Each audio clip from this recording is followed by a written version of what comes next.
everybody, Alton of Evolution Tax and Legal back with you again. We're back with another weekly update for the week beginning June 22nd, 2020. This week, we're going to be covering updates as it pertains to the CARES Act, IRS guidance on corporate reorganizations, and a practitioner's insight for those of you who had losses in 2020 and how to get the most out of the relief provided underneath the CARES Act. So let's hop right in.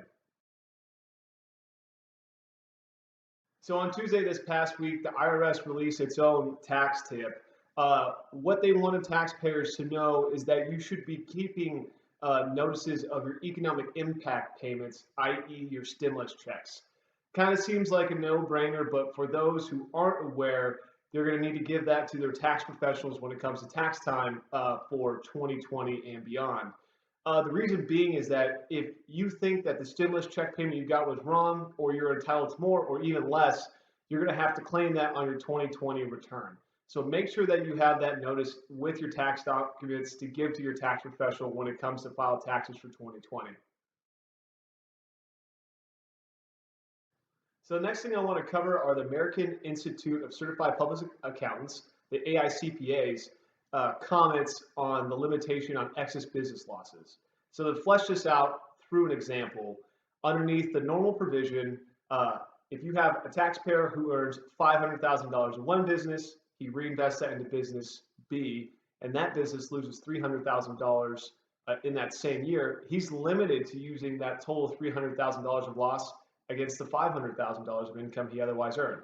So specifically, if he's a single filer, he can only use $250,000 of that loss to offset his other $500,000 of income, meaning he's paying tax on $250,000 of income when he's really only earned $200,000 a given year.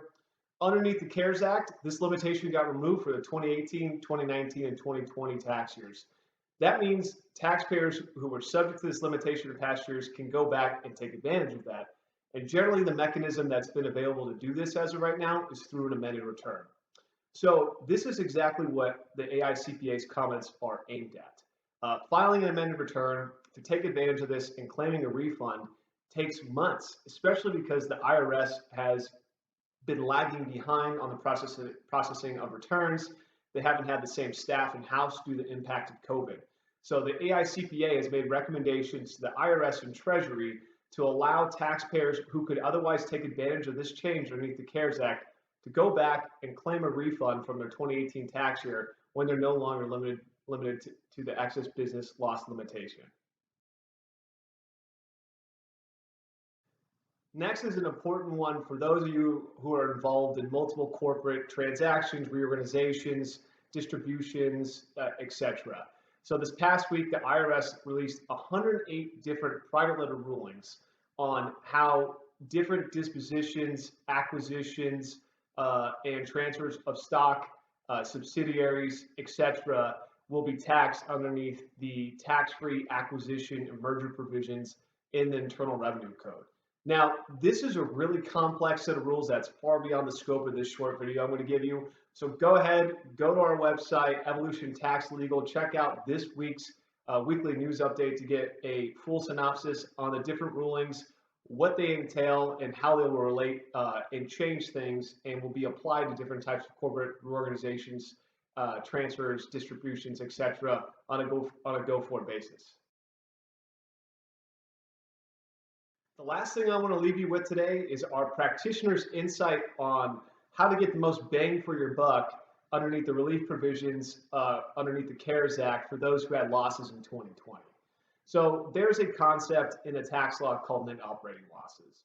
Essentially, if you as a business have a net loss in a given year, you're not limited to only maintaining that loss in this current year. You can actually carry it forward indefinitely to use it to offset income in future years. There are some limitations on this, such as you can only offset 80% of the taxable income in a future year.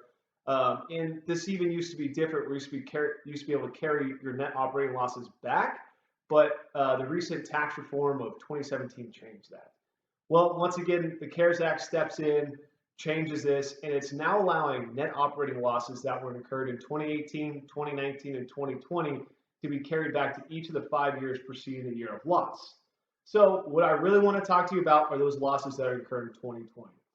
What you need to know is that it's very important that you try to carry those losses back to 15, 16, and 17 as opposed to 18 and 19.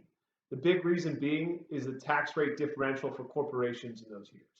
So prior to the recent tax reform, corporations were taxed at a 35% federal rate. The Tax Cuts and Jobs Act comes along, Trump gets his way, and he lowers corporate tax rates. Now it's down to 21%. What's really important about this is that if you're able to carry your net operating loss back to 15, 16, 17, as opposed to 18 or 19, you're going to get a better or bigger bang for your buck when you offset that taxable income in those earlier years. That's just because there's a higher tax rate, right?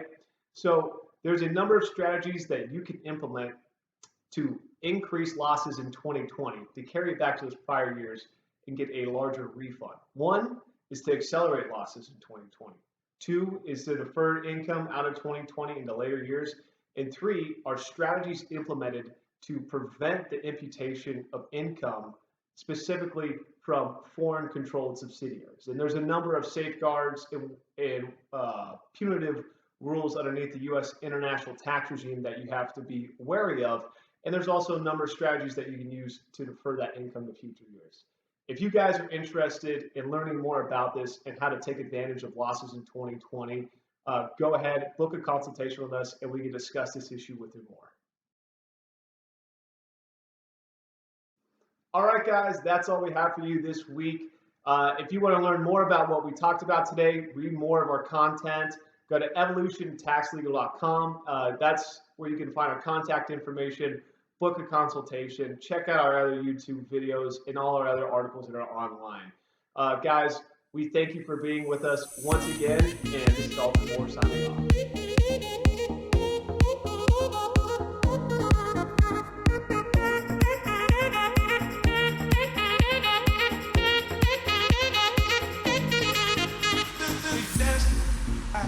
We dancing,